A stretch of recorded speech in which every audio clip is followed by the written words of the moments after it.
ജലം എങ്ങനെ ശുദ്ധീകരിക്കാം, അതിനുള്ള അനുബന്ധ മെറ്റീരിയൽസാണ് ഈ കാണുന്നതെല്ലാം.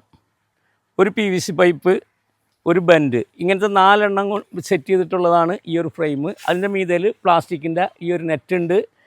ആ നെറ്റിൻ്റെ നടുക്ക് നമ്മൾ സ്പ്രിംഗ്ലർ ഫിറ്റ് ചെയ്തിരിക്കുന്നു. ഈ മോട്ടോറാണ് വെള്ളം പമ്പ് ചെയ്യാൻ ഉപയോഗിക്കുന്നത്. ഈ സ്പ്രിംഗ്ലറിൽ സ്പ്രേ ചെയ്യുന്ന വെള്ളം ഈ ശംഖുഭസ്മത്തിൽ കൂടി താഴേക്ക് ഡ്രോപ്പായിട്ട് വീഴും. അങ്ങനെ വീഴുമ്പോൾ എന്താണെന്ന് വെച്ചിട്ടുണ്ടെങ്കിൽ വെള്ളത്തിന് എയറേഷൻ നടക്കുന്നു, ഓക്സിഡേഷൻ നടക്കുന്നു, നല്ല ക്വാളിറ്റി ആയിട്ടുള്ള വെള്ളം കിട്ടുന്നു. ഈ സൈഡിൽ ഇവിടെയാണ് നമ്മൾ ഫുട് വാൽവ് ഫിറ്റ് ചെയ്യാൻ വേണ്ടിയിട്ടുള്ള ഹോൾ ഇട്ടിരിക്കുന്നത്, പ്രൊവിഷൻ ഇട്ടേക്കുന്നത്. ഇവിടെ നിന്ന് ഫുട് വാൽവ് വരുമ്പോൾ വെള്ളത്തിൻ്റെ മുകളിൽ നിന്ന് ഏറ്റവും തെളിവെള്ളം, എയറേഷൻ കിട്ടുന്ന തെളിവെള്ളമായിരിക്കും നമ്മൾ മുകളിലേക്ക് പമ്പ് ചെയ്തെടുക്കുക. പിന്നെ അതിൻ്റെ മറ്റൊരു പ്രത്യേകത എന്താണെന്ന് വെച്ചിട്ടുണ്ടെങ്കിൽ, ഇപ്പം നമ്മൾ കിണറിൽ മോട്ടർ ഉപയോഗിച്ച് വെള്ളം പമ്പ് ചെയ്യുമ്പോൾ വെള്ളത്തിൻ്റെ ഏറ്റവും അടിയിലുള്ള ഹാർഡ് വാട്ടറാണ് നമ്മൾ പമ്പ് ചെയ്ത് മുകളിലോട്ട് എടുക്കുന്നത്.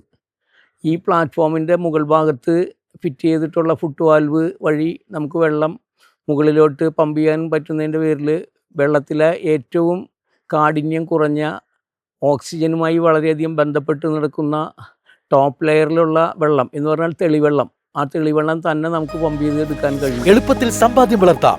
ഇന്ന് തന്നെ മൈഫിൻ TV ആപ്പ് ഡൗൺലോഡ് ചെയ്യൂ.